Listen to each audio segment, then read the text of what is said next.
जय हिंद साथियों, मैं आदेश आपका राही आदि क्लासेस में स्वागत करता हूं। हम सभी पढ़ रहे थे रस। आज हम उसी रस की क्लास को आगे बढ़ाते हुए चलेंगे और आज हमारा रस समाप्त हो जाएगा चैप्टर। इसके बाद हम अगला पढ़ेंगे। कल हमने लास्ट पढ़ा था विभत्स रस, जिसका स्थायी भाव घृणा था। आज हम पढ़ेंगे अद्भुत रस। आठवां रस हमारा होगा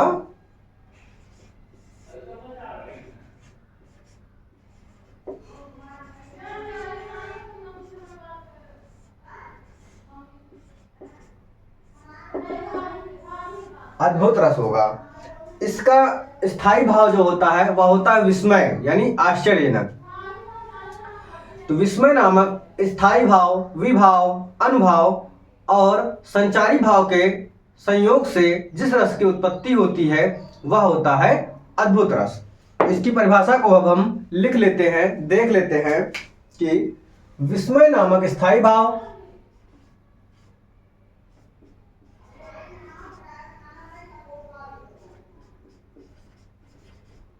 विस्मय नामक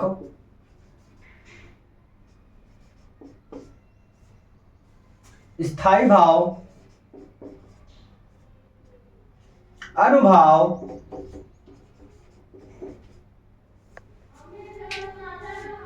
विभाव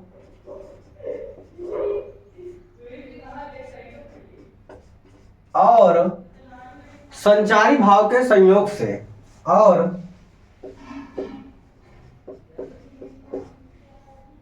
संचारी भाव के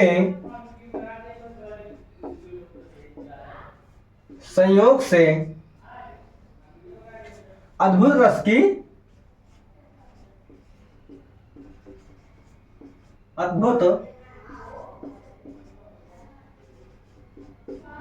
रस की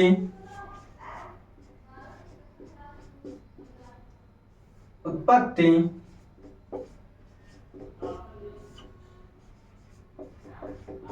होती है। यहां पर आश्चर्य होगा, विस्मय होगा, आप पहचान नहीं पाएंगे किसमें क्या है। हम इसको उदाहरण के माध्यम से अब देख लेते हैं। अद्भुत रस को क्या है? अद्भुत रस कि देख यशोदा शिशु मुख, इसका पहला उदाहरण है। देखी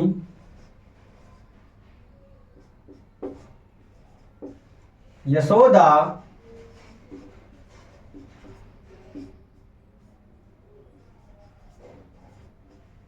शिशु मुख, सकल विश्व की माया,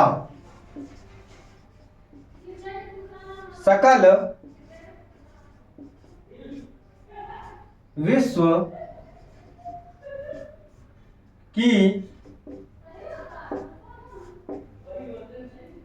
की माया, क्षण भर को गिर पड़ी। क्या है दूसरी लाइन? कि क्षण भर को गिर पड़ी, क्षण भर को गिर पड़ी, अचेतन हिल न सकी, अचेतन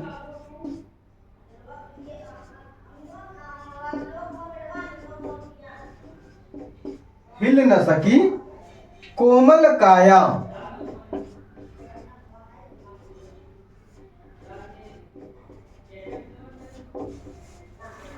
कोमल काया। क्या है?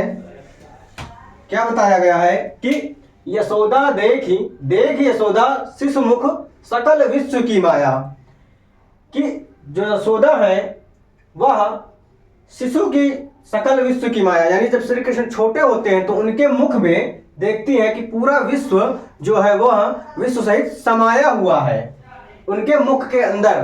फिर क्या है? क्षण भर को गिर पड़ी, यानी तुरंत ही वो ये सब देखकर गिर जाती हैं। अचेतन हिल ना सकी, कोमल माया, यानी अचेतन का मतलब मूर्छा होना, यानी मूर्छित होना, बेहोश होना। बेहोश हो गई और उनकी जो शरीर है कोमल वह उसके बाद हिल न सकी। तो यहाँ पर क्या है, अद्भुत रस है, यानी आश्चर्य है कि एक छोटे से मुख में पूरा विश्व समाया हुआ है। इस आश्चर्य को देखकर यशोदा जी मूर्छित हो जाती हैं, बेहोश हो जाती हैं। तो उनका जो कोमल सा शरीर है वह हिल नहीं पाता है। तो यहाँ पर आश्चर्यजनक बातें हैं कि एक छोटे से मुंह में पूरा विश्व समाया हुआ है। तो यहाँ पर अद्भुत रस है। इसके बाद हम अब इसका दूसरा उदाहरण देखते हैं कि नारी बीच सारी है। दूसरा है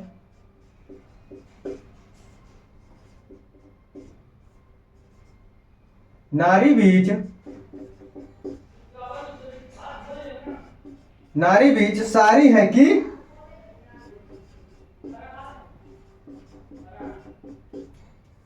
सारी बीच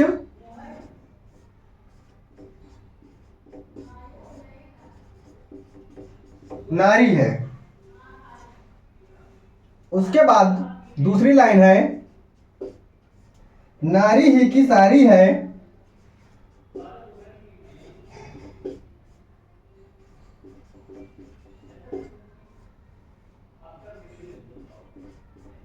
नारी ही की सारी है कि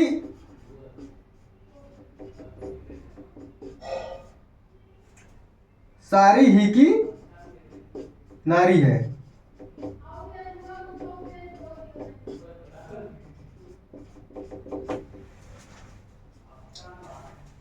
इस दूसरे उदाहरण में कहा गया है कि नारी बीच सारी है, कि नारी के बीच जो साड़ी पहनी हुई है वो कि सारी बीच नारी है। नारी और साड़ी यानी साड़ी के बीच में अंतर नहीं किया जा पा रहा है, यानी आश्चर्य हो रहा है कि नारी बीच सारी है कि सारी बीच नारी है, नारी ही की सारी है कि सारी की ही नारी है। यानी जो साड़ी को पहने हुए हैं उसमें साड़ी लपेटी ऐसी गई है, उस पहनने के उपरांत ऐसे लपेटा गया है कि समझ में नहीं आ रहा कि साड़ी पहनी गई है या उसी में है। तो यहाँ पर इस दूसरे उदाहरण में आश्चर्य को ही बतलाया जा रहा है, इसलिए यहाँ पर अद्भुत रस है। इसके बाद हम अगला रस पढ़ेंगे शांत रस।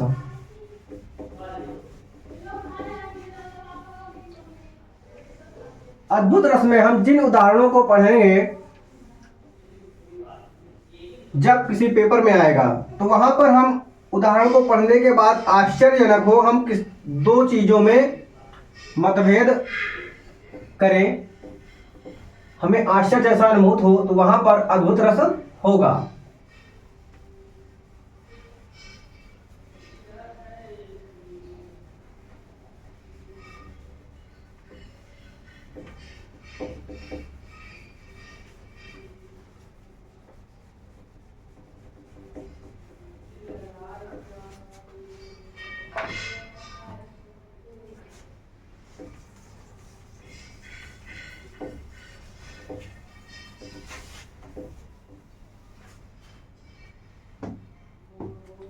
अगला है शांत रस।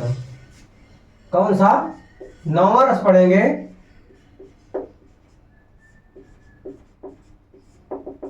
शांत रस। इसका स्थायी भाव का क्या होता है? निर्वेद। यानी निर्वेद नामक स्थायी भाव, अनुभाव, विभाव और संचारी भाव के संयोग से जिस रस की उत्पत्ति होती है वह हमारा शांत रस होता है।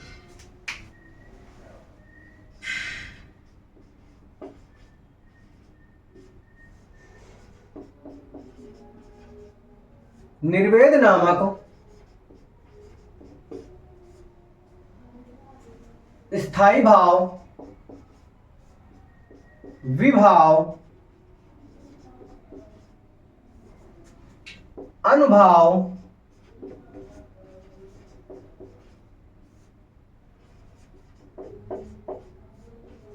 और संचारी भाव के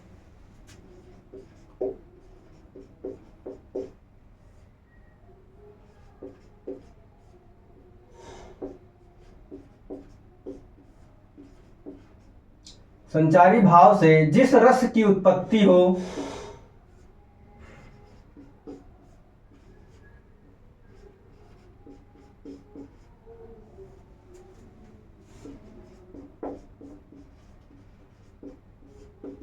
वहाँ शांत रस होता है।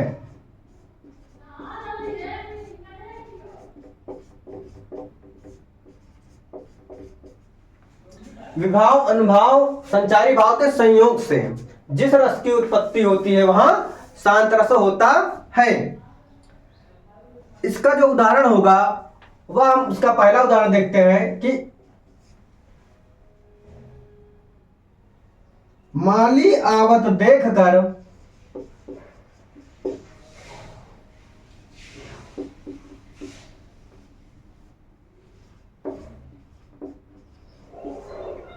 माली आवत देख कर कलियन करी पुकार।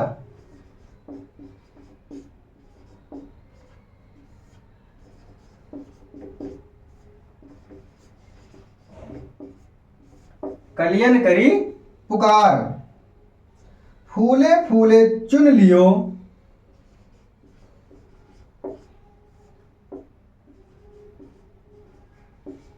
फूले फूले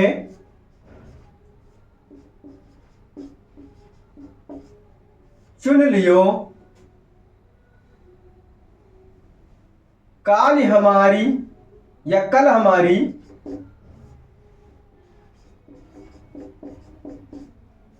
बारी।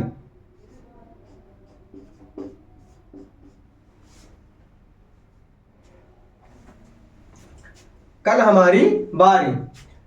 यह बारी क्या है कि जो कलियां हैं वह देखती हैं माली आवत क्या करे, माली आवत देख कर कलियन करी पुकार। माली को आता देखकर जो फूल की कलियां होती हैं वह पुकार करती हैं एक दूसरे से कि फूले फूले चुन लियो। जो उसमें फूल खिले होते हैं फूल को फूल फूल चुन लिया जाता है और उसके बाद कहती कल हमारी बारी आएगी। यानी बड़े ही शांत होकर कहती हैं, उदास होकर, क्योंकि शांत रस है तो आपस में बातें कर रही हैं कलियां दूसरे कलियों से। माली आवत देकर कलियां ने कही पुकार, फूले फूले चुन लिया। यानी फूल फूल को माली चुन लेता है और जो कलियां होती वो कल फिर से फूल बन जाएंगी। तो इसलिए ये कल हमारी बारी आएगी। इसका अगला उदाहरण हम देखेंगे कि दूसरा, माला फेरत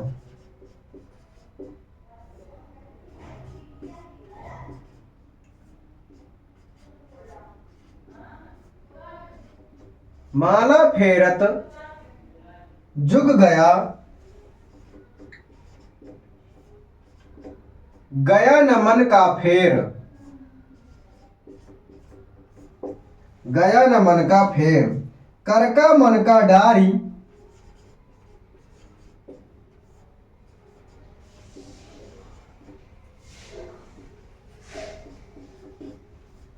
कर का मन का डारी डार दे मन का फेरी।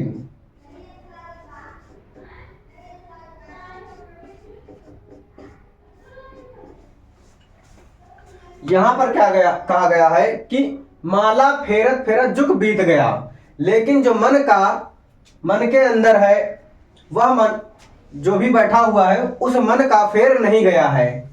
और कर डार दे और मन का फेर, यानी जितना भी करे धीरे धीरे हाथों से करते करते, लेकिन मन का फेर जाता ही नहीं है। तो इसी को यहाँ पर बतलाया गया है, बड़े शांत स्वभाव से शांत मन से बोला जा रहा है, इसलिए यहाँ पर शांत रस है। इसके बाद हम लास्ट रस पढ़ेंगे, अगला वात्सल्य रस।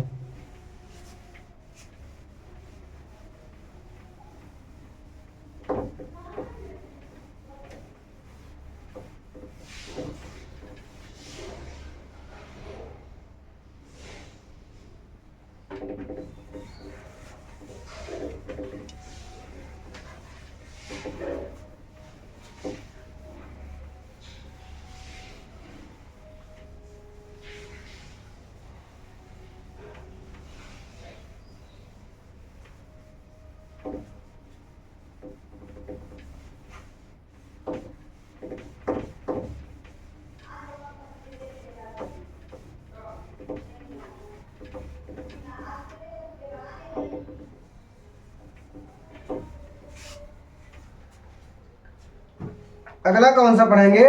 वात्सल्य रस।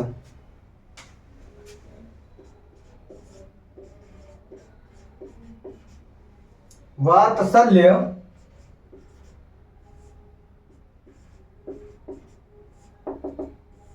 रस। वात्सल्य का जो स्थायी भाव होता है वह होता है वात्सल्य, या फिर इसी को प्रेम, जो वात्सल्य का अर्थ होता है वह होता है प्रेम। तो यहां पर वात्सल्य नामक स्थायी भाव, अनुभाव, विभाव और संचारी भाव के संयोग से जिस रस की उत्पत्ति होती है वह होता है वात्सल्य रस। तो इसकी परिभाषा को हम लिख लेते हैं। वात्सल्य नामक स्थायी भाव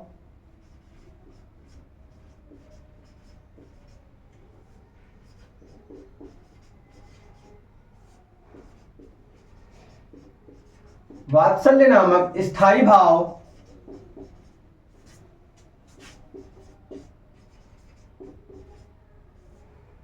विभाव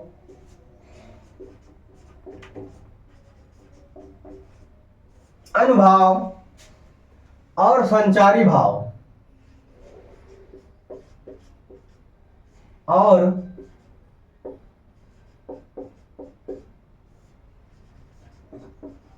संचारी भाव के संयोग से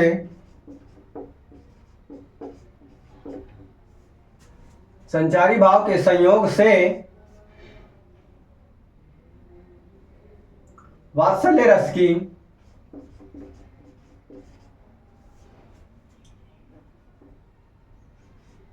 वात्सल्य रस की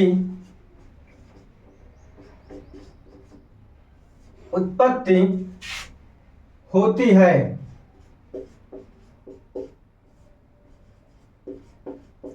वात्सल्य का स्थायी भाव वात्सल्य होता है। वात्सल्य का जो अर्थ होता है वह होता है प्रेम या फिर स्नेह भी कहते हैं।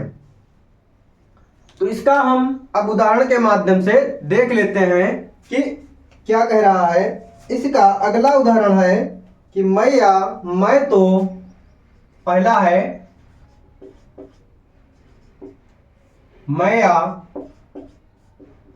मैं तो चंद्र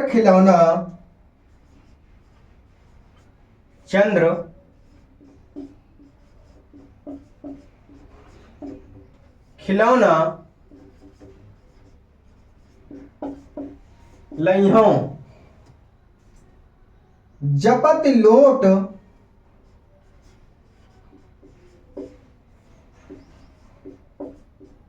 जपति लोटी धरहिन पर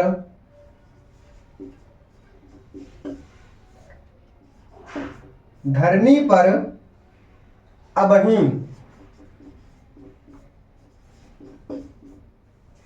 इसके बाद है फिर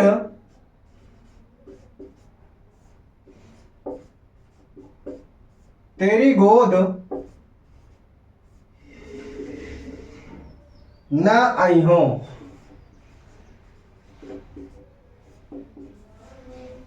ना आई हो यानी 3 लाइन है।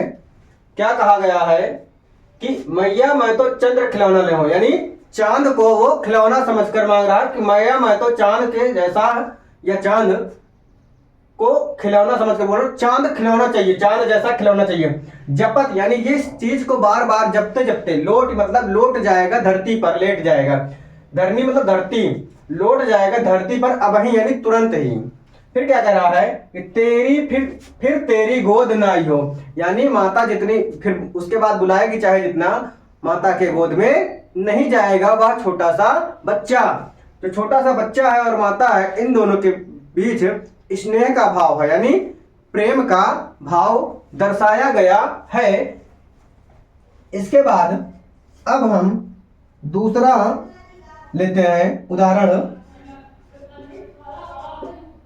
कि मैं नहीं माखन खायो।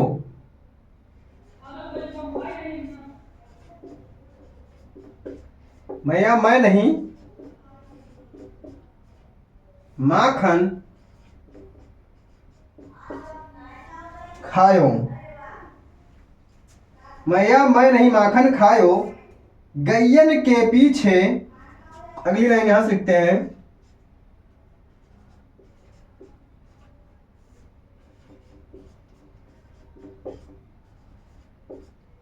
गैयन के पीछे मधुमन मोहि पठायो।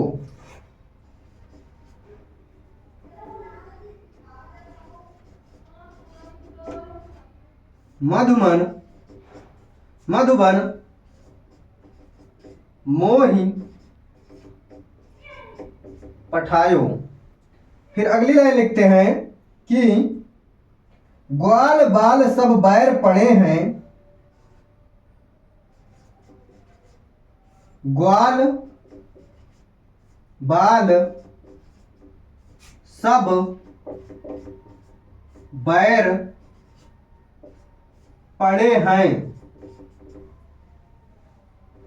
ग्वाल बाल सब बैर पड़े हैं, बरबस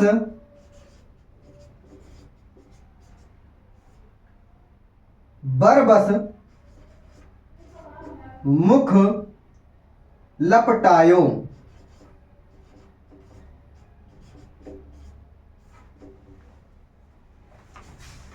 जो श्री कृष्ण है उनका जो बचपन होता है उसी का थोड़ा सा दृश्य है कि मैया मैं नहीं माखन खायो, यानी उनको माखन चोर भी बोला जाता है। तो कह रहे मैया मैं नहीं माखन खायो, गैयन के पीछे मधुबन मोर पठाओ, यानी गाय को चराने के लिए मुझे मधुबन यानी वन को पठायो मतलब भेज दिए थे आप। फिर ग्वाल बाल सब बैर पड़े हैं, यानी उसके जो ग्वाल यानी गाय चराने वाले जो साथी हैं बैर पड़े हैं, यानी उन दोनों में अभी उन सभी में मनमुटाव आ गया है। बरबस मुख लपटायो, यानी जो मनमुटाव है उसके कारण सभी दुखी हैं, एक मुंह लटका के बैठे हुए हैं। तो और इनको बोला जा रहा है कि ये उन्होंने माखन चोरी करके खाया है।